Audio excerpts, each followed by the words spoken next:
देखो भारत में ना वनों को यानी कि फॉरेस्ट को बाय लॉ प्रिजर्व करने का हमारे पास प्रोविजन है, मतलब कि कानून के द्वारा हम इनको संरक्षित रखते हैं और ऐसा हमारे संविधान की 7वीं अनुसूची में है।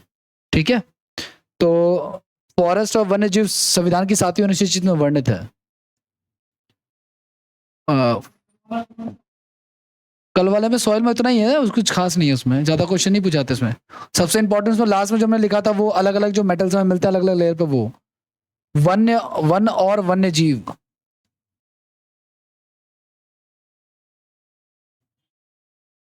यानी कि फॉरेस्ट लिख लेना इसको, फॉरेस्ट एंड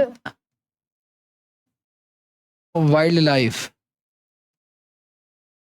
भारतीय संविधान की 7वीं अनुसूची में है।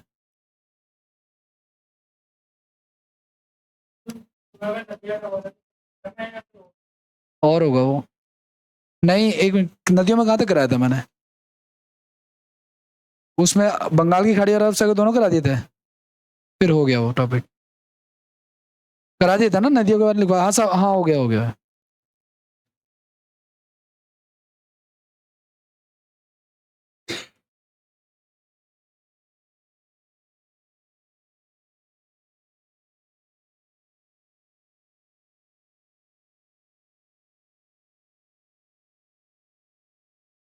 Seventh schedule of Indian constitution.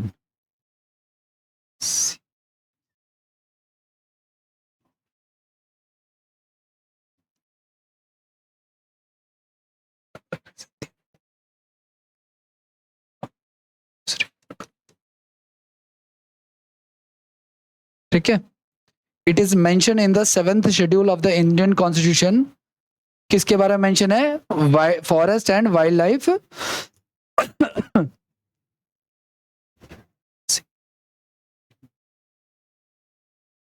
ठीक है, और कब रखा गया इसको? 42nd अमेंडमेंट, 42वां संविधान संशोधन, 42वां संविधान संशोधन 1976 से इसे राज्य सूची से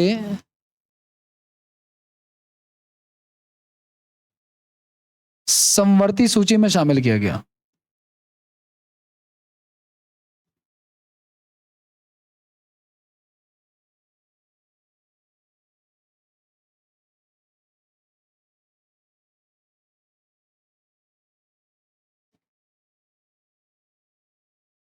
transfer from state policy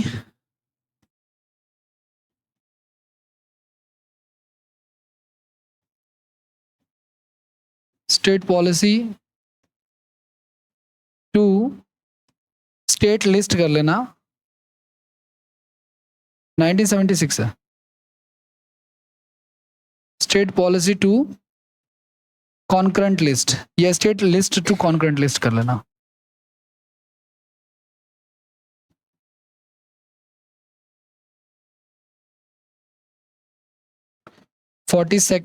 in 42nd amendment 1976। मतलब ये टॉपिक पहले स्टेट का मुद्दा था, फिर बाद में इसको क्या बना दिया? दोनों का मुद्दा बना दिया, यानी कि कॉन्करेंट लिस्ट में डाल दिया, समवर्ती सूची में डाल दिया, और संविधान के 7वें संशोधन में ये है।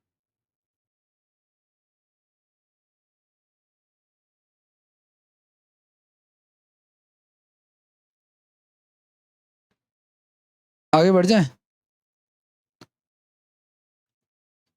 एक बार क्या हुआ कि मैं एग्जाम देने गया था और एग्जाम में ये आया कि जो वन्य जीवों को जो क्षति पहुंचाता है या फॉरेस्ट को जो नुकसान पहुंचाता है उसको किस एक्ट के थ्रू हम पनिशमेंट देंगे, तो मुझे वो नहीं आता था।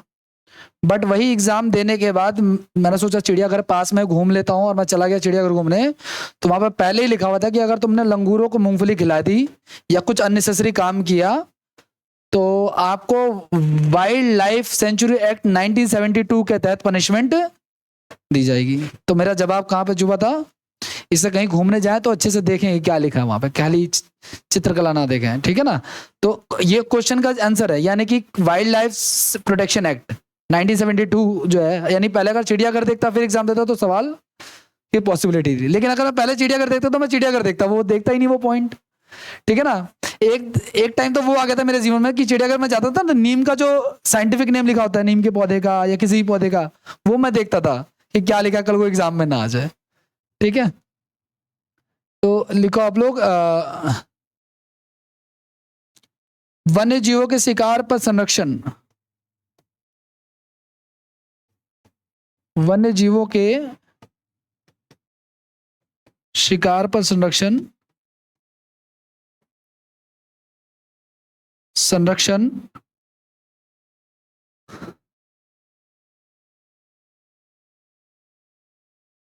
के लिए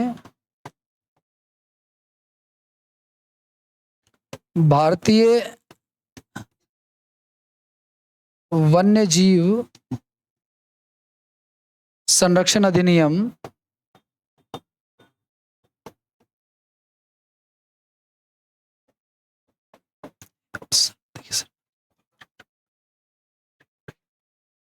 वाइल्ड लाइफ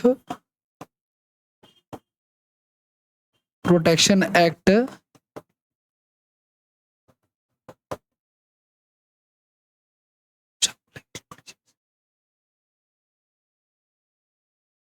लागू है टू प्रोहिबिट द या to stop the killing of forest animal, we protect them through wildlife protection act 1972। ठीक है,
हो गया, आगे बढ़ जाए।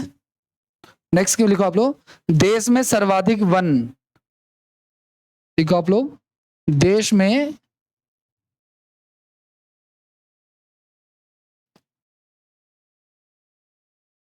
में सर्वाधिक वन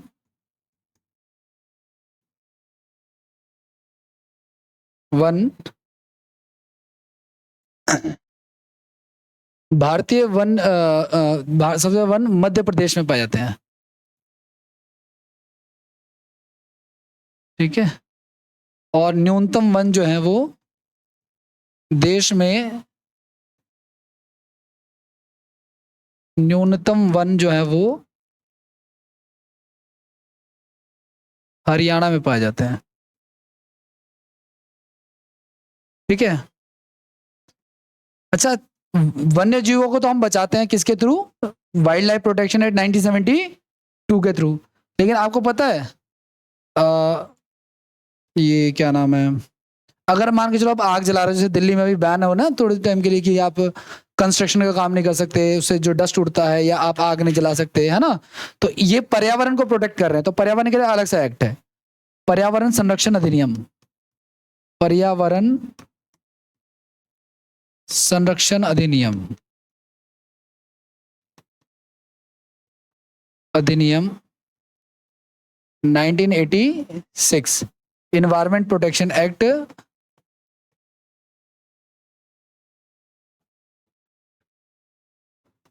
प्रोटेक्शन एक्ट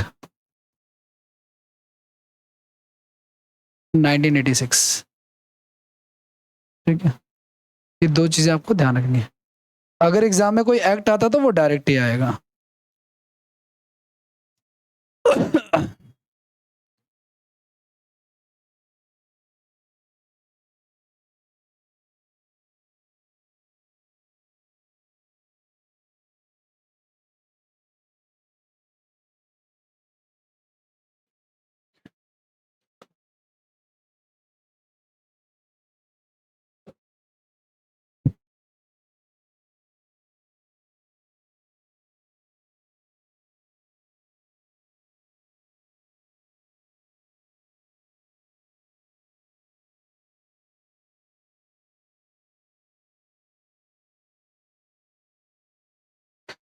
हो गया, आगे बढ़ जाए। नेक्स्ट लिखो आप लोग, वनों का जो है ना एक तरह से डिवीजन हो जाता है, तो वनों का प्रशासनिक विभाजन लिखो आप लोग, हेडिंग वनों का प्रशासनिक विभाजन।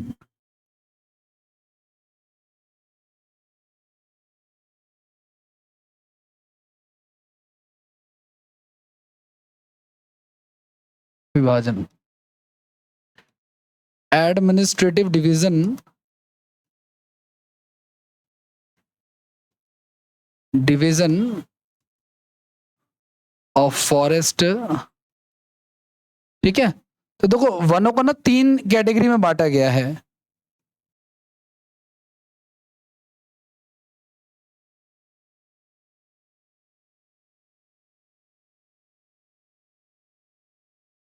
पहली कैटेगरी आपकी जिसको कहते हैं प्रशासनिक आधार, ठीक है, या आरक्षित वन कह सकते हो आप इसको। ठीक है, पहली कैटेगरी है आरक्षित वन की, यानी रिजर्व फॉरेस्ट की।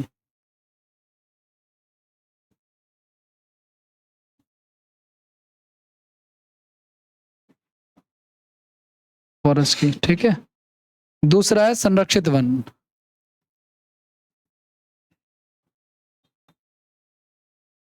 संरक्षित वन की।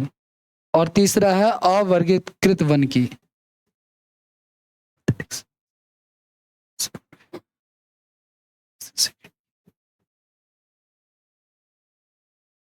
यानी कि अनक्लासिफाइड।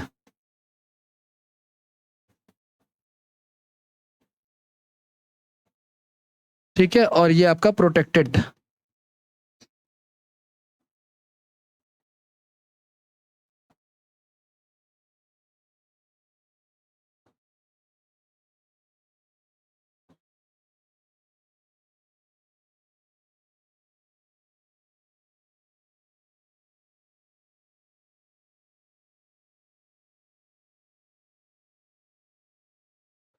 आरक्षित वन किसे कहते हैं गाइस?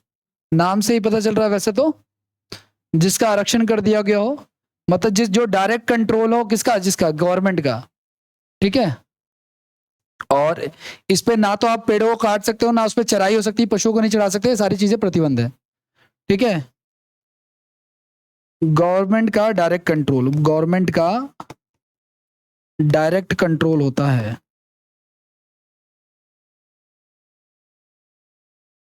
इस पर पेड़ों की कटाई, ठीक है ना, यानी कि फेलिंग, फेलिंग ऑफ ट्रीज, ठीक है ना। चराई यानी कि ग्रेजिंग,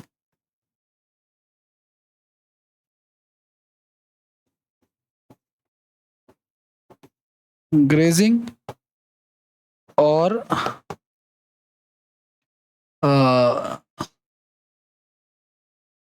तीसरा आपका, हाँ ये 2 चीजें पूर्णतः प्रतिबंधित है।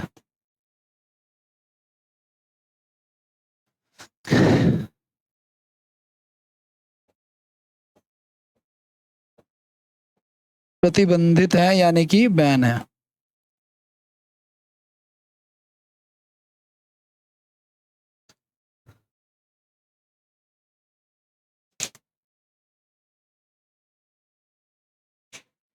ये भी डायरेक्ट कंट्रोल गवर्नमेंट का होता है, लेकिन इसमें ना ग्रेजिंग अलाउड है और वुड कटिंग भी अलाउड है, वहां के लोकल लोग कर सकते हैं। ठीक है, गवर्नमेंट का कंट्रोल है, कंट्रोल है। ठीक है, ये कंट्रोल में ये क्या हटा देना यहाँ पे, बट इसमें क्या हो सकता है आपका, इसमें आपका कैटल ग्रेजिंग,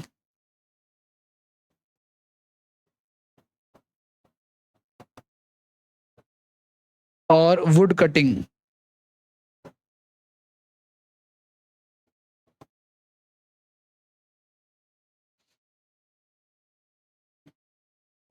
अलाउड है। एनिमल ग्रेज, कैटल ग्रेजिंग मतलब कि चराई है ना, जो आप जानवर मवेशी वगैरह जो घास चराते हैं ना, तो चराई अलाउड है। और क्या आपका लकड़ी का काटना अलाउड है, पेड़ को काटना अलाउड है। लकड़ी काटना मतलब सूखी लकड़ियां वगैरह, ऐसे नहीं पेड़ ही काट दिया रहे, ऐसा नहीं कर सकते आप। ठीक है ना, लेकिन जंगल को नुकसान नहीं होना चाहिए, लेकिन जंगल को नुकसान नहीं होना चाहिए। ठीक है, इसकी बात करोगे ना तो ये देश में जो है ना, ये टोटल ये देश का 53% है गाइस, ये भी ध्यान रखना आप लोग। और ये जो है संरक्षित वन, ये देश का टोटल 29% है। और अवर्गीकृत की बात करते हैं गाइस, ये देश का लगभग 18% है। इसमें इसमें गवर्नमेंट का कंट्रोल उतना नहीं है। अवर्गीकृत का मतलब क्या होता है, जिसको क्लासिफाई ही नहीं किया गया है। अरे यार ये क्या परेशान कर रहा है।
हो गया, आगे बढ़ जाए।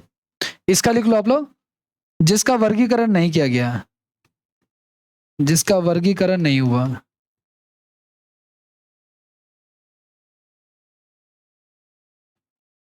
पहला। दूसरा, 18% इसमें आते हैं और इसमें लकड़ी काटना भी अलाउड है।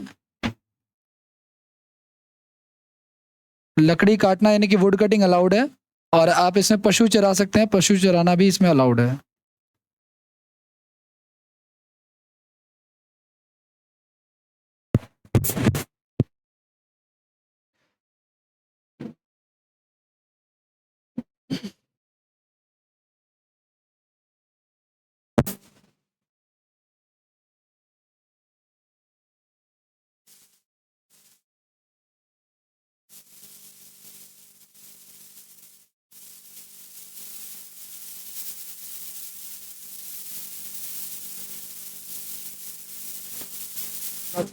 मतलब वर्गीकरण मतलब गवर्नमेंट ने कह दिया, जैसे कि मान के चलो एक मिनट के लिए कोई वाइल्ड लाइफ सेंचुरी है, ठीक है ना, कि भाई इतना इलाके से मान के चलो फिर नेशनल पार्क होता ना, जैसे कोई भी नेशनल पार्क ले लो, जैसे कि मान के चलो बिहार में एक नेशनल पार्क है वाल्मीकि नेशनल, है ना। वो क्लासिफाइड हो गया, मतलब वहाँ पे ना तो कोई कार्रवाई हो सकती है, ना कोई आप पशु चरा सकते हैं, ना आप वहाँ पे पेड़ काट, और वहाँ के जानवरों को आप ना ही वहाँ के पर्यावरण को आप दूषित करते हैं। वो पूरी तरीके से करेंगे। जितने भी नेशनल पार्क होते हैं, बायोस्फीयर रिजर्व, वो सारे इस कैटेगरी में आते हैं। ये वर्गीकरण एक हो गया। दूसरा, एक संरक्षित वाला, जिसमें गवर्नमेंट का कंट्रोल तो है, लेकिन वहाँ के लोकल लोग जो रहते हैं ना, जंगल के अंदर जो रहते हैं लोग, उसमें वो जा सकते हैं, वो उसकी लकड़ी भी काट सकते हैं और चराई भी कर सकते हैं। और बहुत सारे ऐसे जंगल है जिसमें भी गवर्नमेंट का कंट्रोल ही नहीं है ना। मेरे घर के बगल में एक जंगल है छोटा सा, उस पर गवर्नमेंट का कोई कंट्रोल नहीं है। तो आप उसमें लकड़ी भी काट सकते हैं और चरा भी सकते हैं, गवर्नमेंट कुछ नहीं कहेगी इसमें, है ना, वो चीज़ है।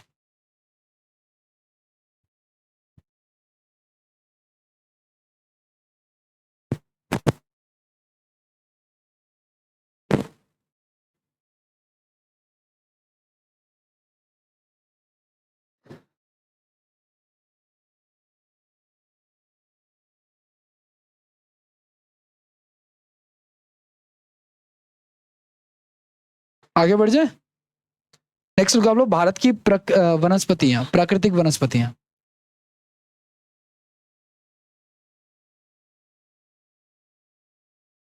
भारत की प्राकृतिक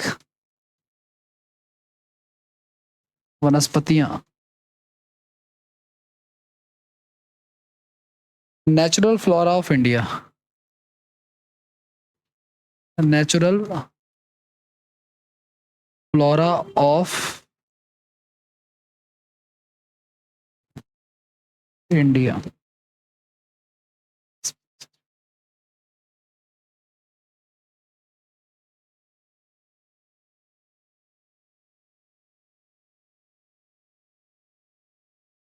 देखो भारत में ना अलग अलग जलवायु पाई जाती है और इसी कारण से यहाँ पे बहुत अलग अलग टाइप के जो है ना वनस्पतियां पाई जाती हैं। ठीक है, तो कैसे कैसे वन पाए जाते हैं, कैसे कैसे वनस्पतियां पाई जाती हैं, तो लिखो आप लोग, भारत की प्राकृतिक वनस्पतियों को निम्न वर्गों में बांटा गया है। इसका वर्गीकरण कर लेते हैं, प्राकृतिक वनस्पतियों का वर्गीकरण। प्राकृतिक वनस्पतियों का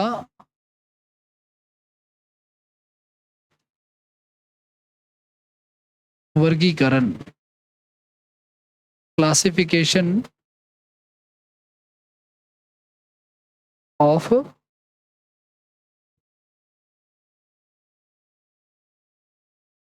नेचुरल फ्लोरा,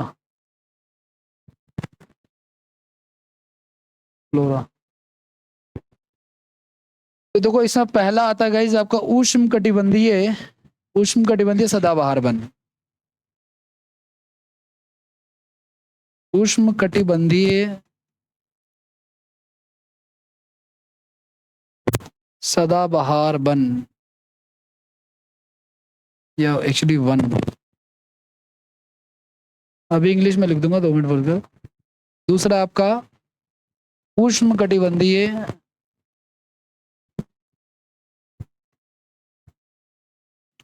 आर्द्र पर्णपाती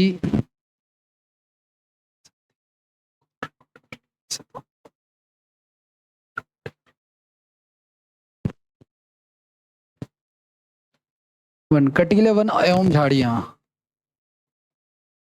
कटीले वन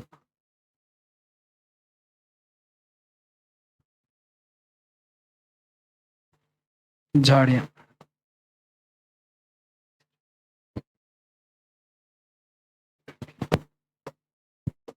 पर्वतीय वन, ज्वारीय वन।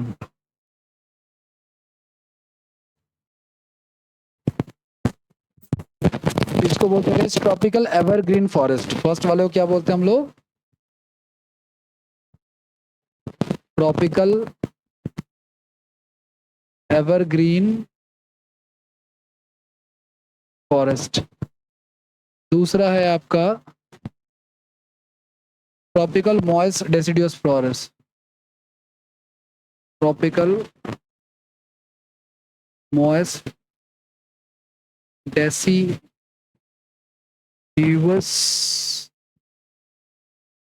फॉरेस्ट।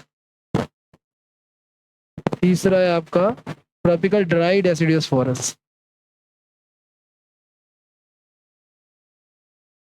शुष्क पर्णपाती, शुष्क पर्णपाती बन नहीं लिखा मैंने, ठीक है, रह गया इसके बीच में।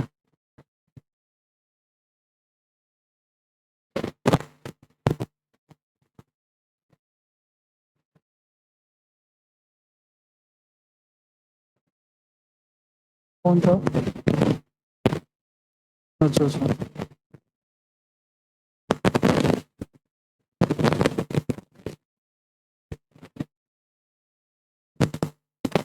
इसमें एक लिख लेना चौथे नंबर पे, उष्ण कटिबंधीय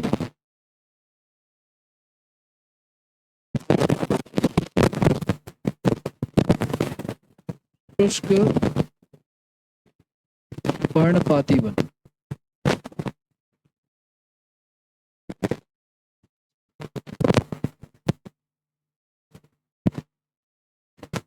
tropical dry deciduous forest.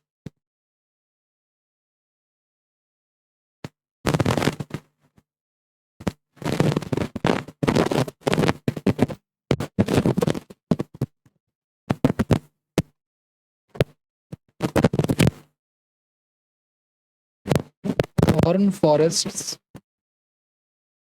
and shrubs,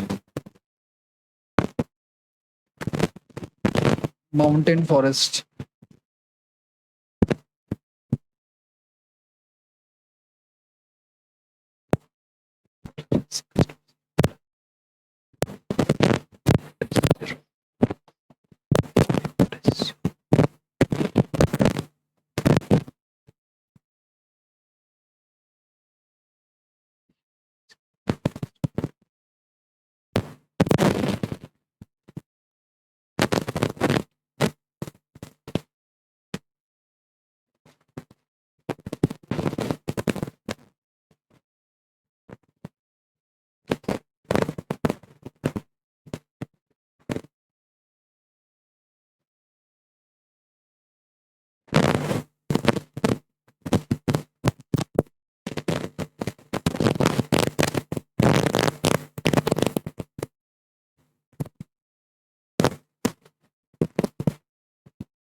आगे बढ़ जाए।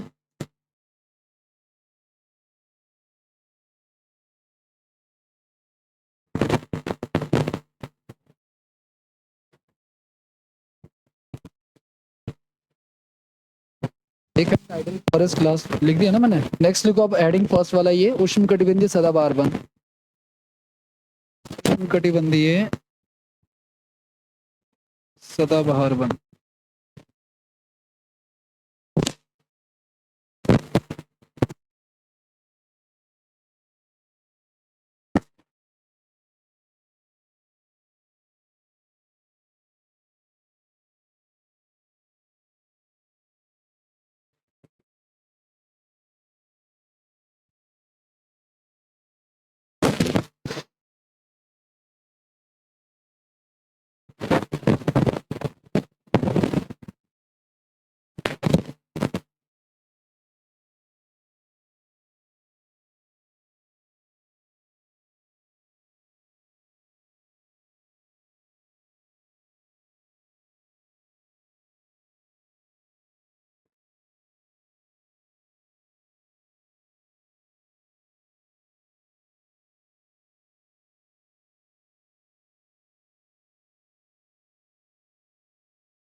हो गया, लिख लिया आप लोगों ने?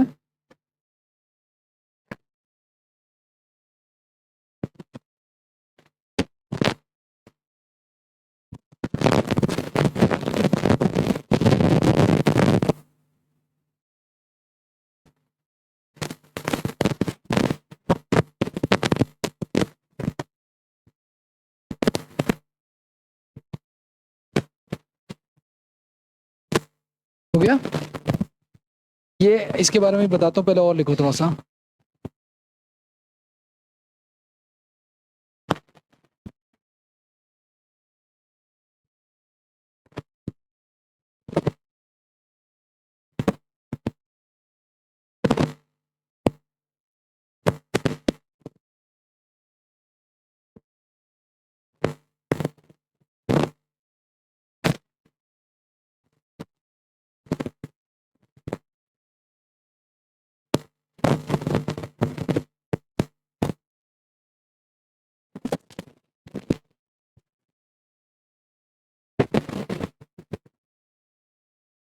देखो सुनो, ये जो फॉरेस्ट होता है ना, जिसको एवरग्रीन बोलते हैं, नाम से पता चल रहा है एवरग्रीन मतलब क्या, जो हमेशा ही ग्रीन रहे, ठीक है ना।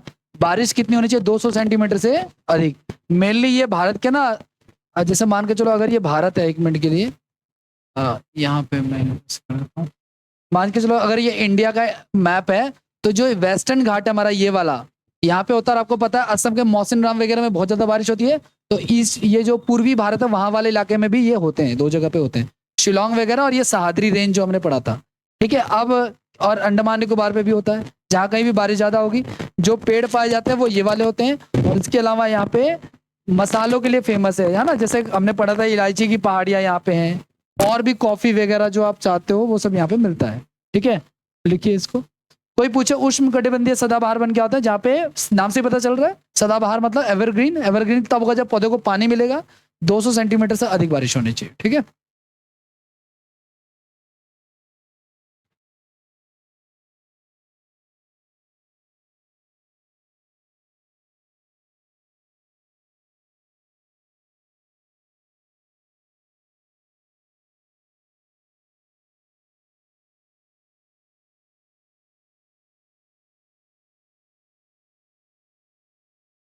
आगे बढ़ जाए।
ये वाला एरिया सारा का सारा, ठीक है ना। वो जो वेस्टर्न घाट था वो तो पूरा चिपका हुआ था लास्ट में, ये थोड़ा सा आगे है। और प्लेटू वाला एरिया का, और ये तो यूपी का जो तराई क्षेत्र है वो वाला।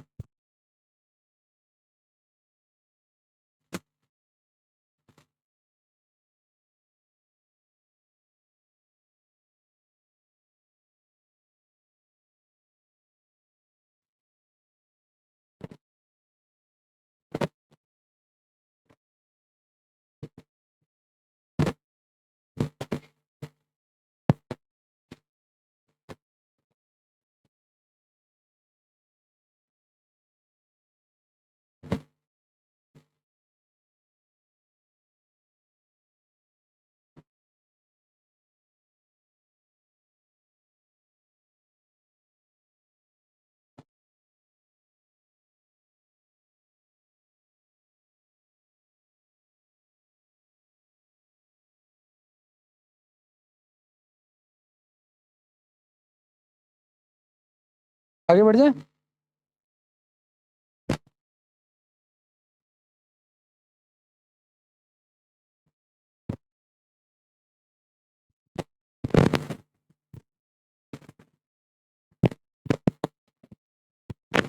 क्या कह रहे हो?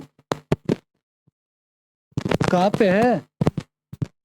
लिखवाया तो कहाँ पे है? जगह पूछ रहे हो ना? ये जगह है कर्नाटक। यहाँ पे क्या क्या आता है आपका? महाराष्ट्र आता है ना। गोवा आता है, कर्नाटक आता है, केरल आता है।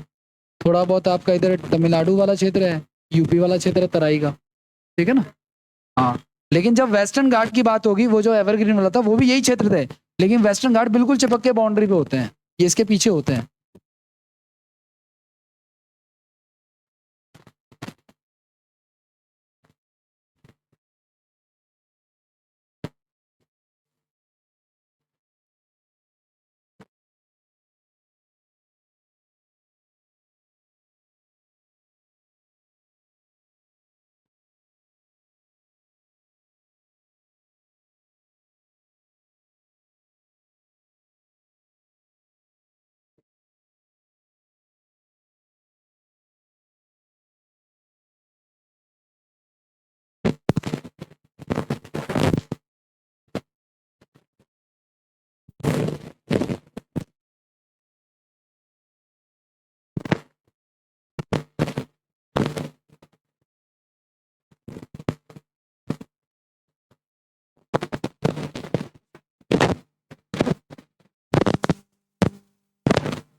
क्या?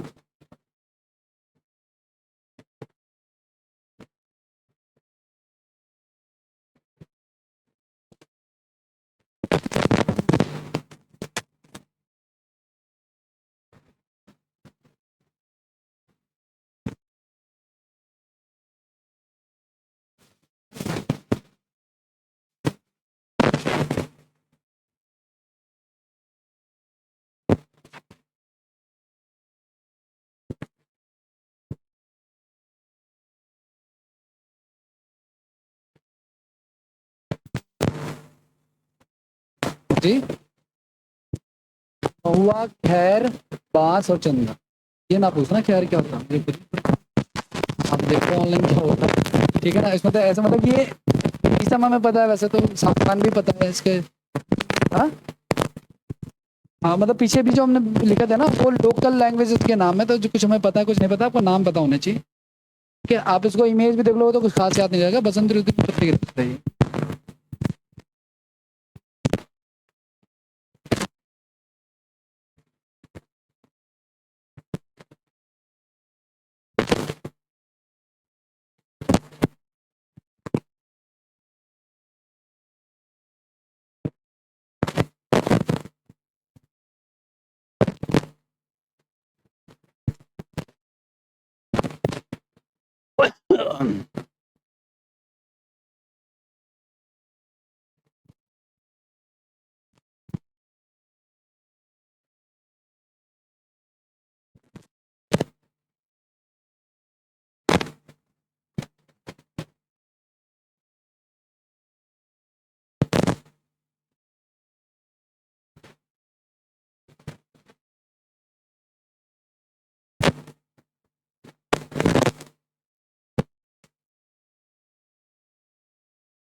हाँ जी, इसमें आगे लिखो आप लोग, ये जो आपका है ना, ये सर्वाधिक क्षेत्र में पाया जाता है। बसंत ऋतु नहीं, ऑटम में होता है ये, ठीक है ना।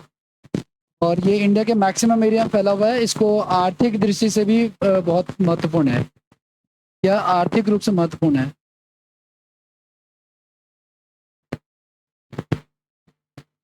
रूप से महत्वपूर्ण है, ठीक है। इकोनॉमिक पॉइंट ऑफ प्रॉफिटेबल या important, economical point of.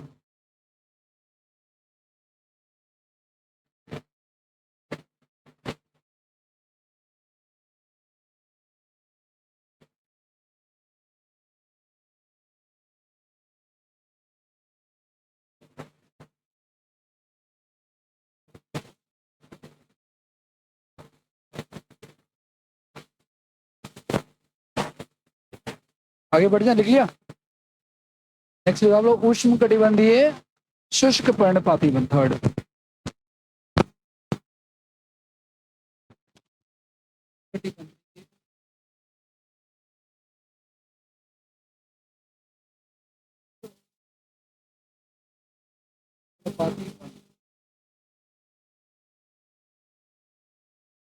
Tropical dry deciduous forest, dry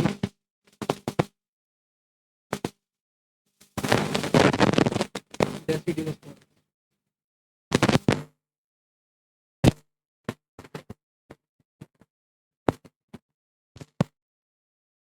यहाँ पे बारिश थोड़ी कम चाहिए, वर्षा जो चाहिए वो लगभग लगभग चाहिए 70 से 100 सेंटीमीटर।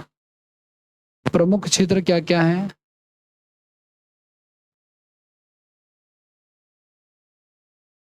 यानी इंपॉर्टेंट एरियाज।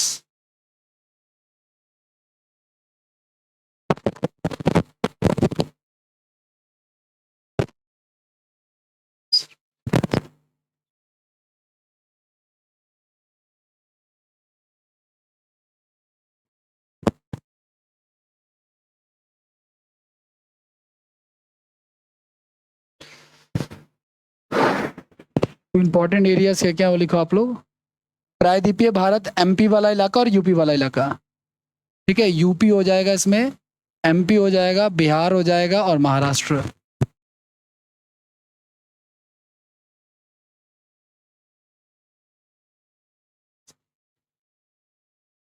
प्रमुख पेड़ क्या हो जाएंगे इसमें?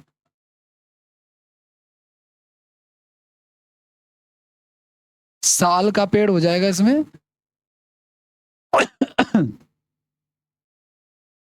ठीक है, पलास का पेड़ हो जाएगा इसमें। अमलतास का पेड़ हो जाएगा इसमें। और बेल का पेड़ हो जाएगा इसमें।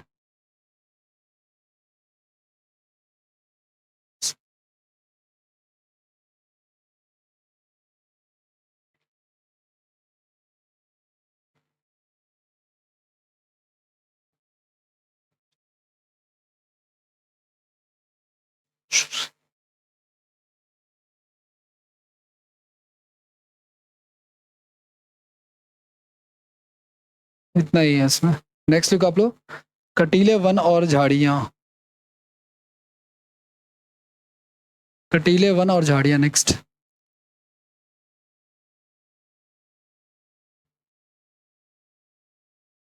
ये लिख लिया आप लोगों ने? अमलतास लिखा हुआ और बेल का पेड़ होता ना, कसकटा।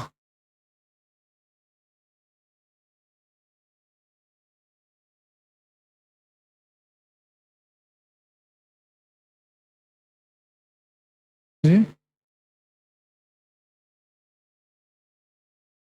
साल का पेड़ क्या होता है? क्या बोल रहे हो? मुझे नहीं पता।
हो गया, आगे बढ़ जाए।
हो गया, आगे बढ़ जाए।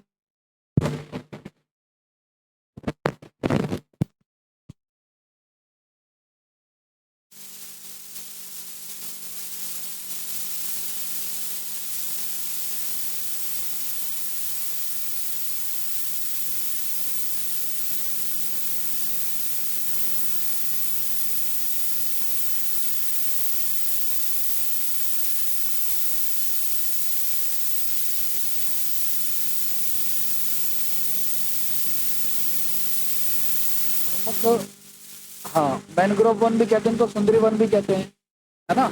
डेल्टा वन को ही मैनग्रोव।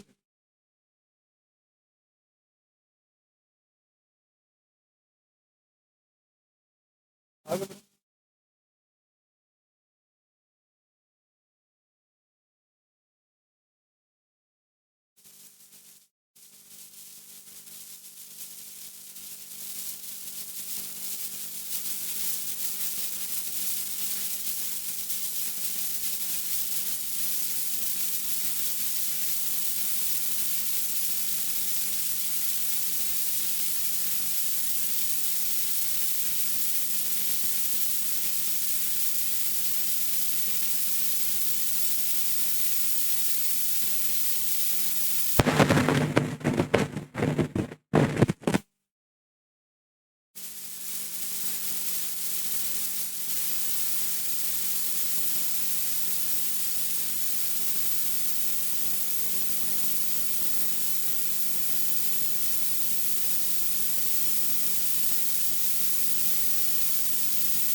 तो भारत में जो वन रिपोर्ट है ना, इससे क्वेश्चन आते हैं। और भारत जो गवर्नमेंट ऑफ इंडिया जो वन रिपोर्ट बनाती है, वो प्रत्येक 2 साल पे बनाती है, ठीक है ना। तो भारत का वन रिपोर्ट जो है, या इंडियन फॉरेस्ट रिपोर्ट जो है, वो प्रत्येक 2 साल पे बनती है, प्रत्येक 2 साल पे।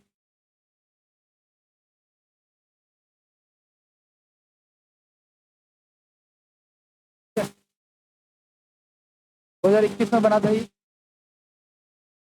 2023 में ये बन नहीं पाया, कोविड वोविड के कारण ये रुका पड़ा है, ठीक है। 2021 में ही चल रहा है, 2021 वाला ही अगला अभी बनेगा ही। 17वां वर्ष 2021 में वन रिपोर्ट का 17वां प्रकाशन, 17th।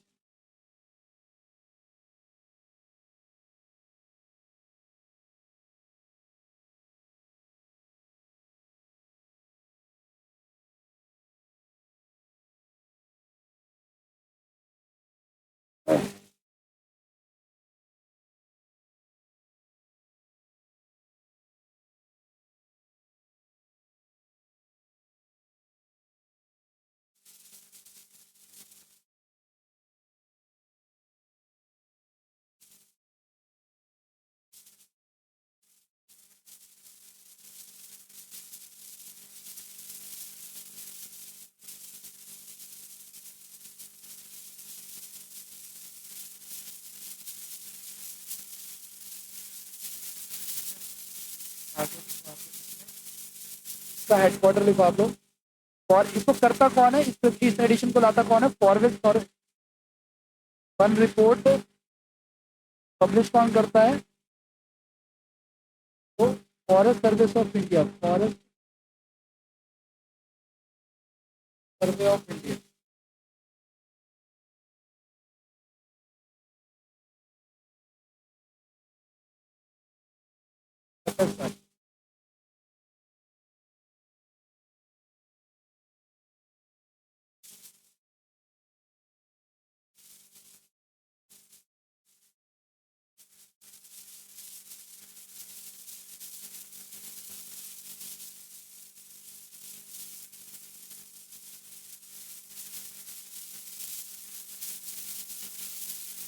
FSI करते हैं इसको, और हर एक 2 साल के।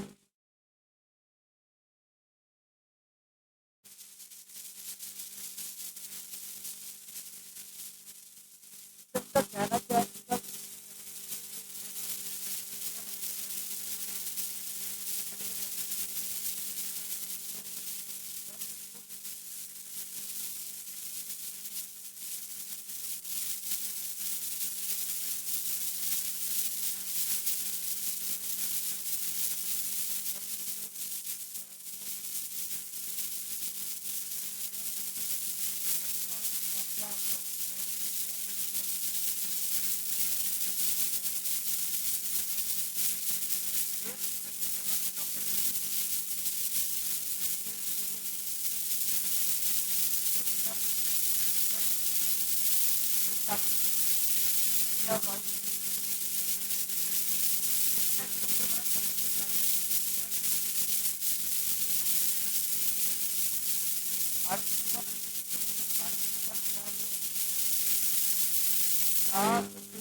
टारगेट हमारा कितना,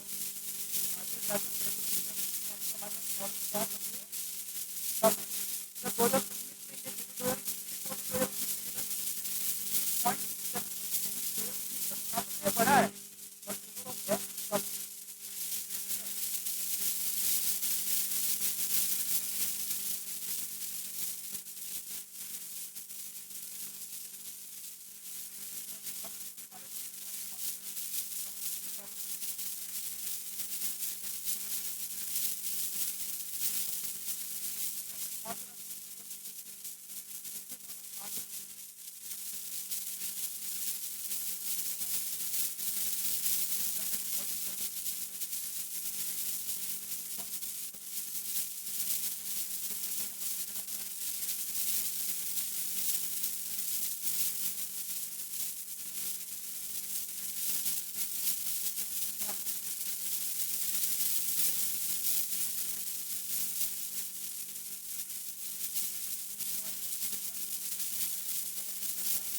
आपको तो भी दिक्कत पड़ता था, अगर 8 करोगे तो परसेंटेज ज़्यादा है, लेकिन तो वो परसेंटेज वाइज ज़्यादा क्योंकि तेलंगाना छोटा राज्य है, आंध्र प्रदेश बड़ा राज्य है, किलोमीटर में ज़्यादा है, तो इसका जो है तो 530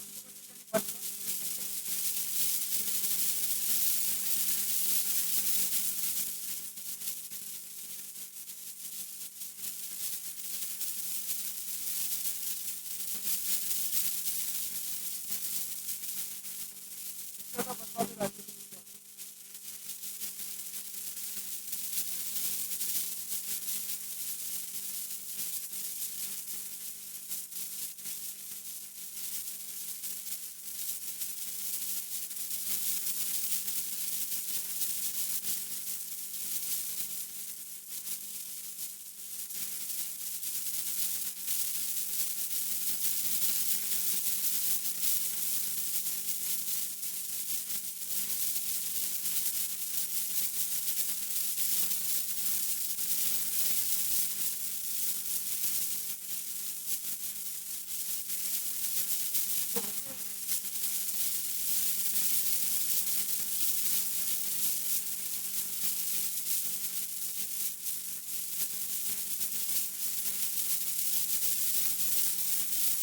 तो हम लोग सबसे अधिक बनावट वाली चीज़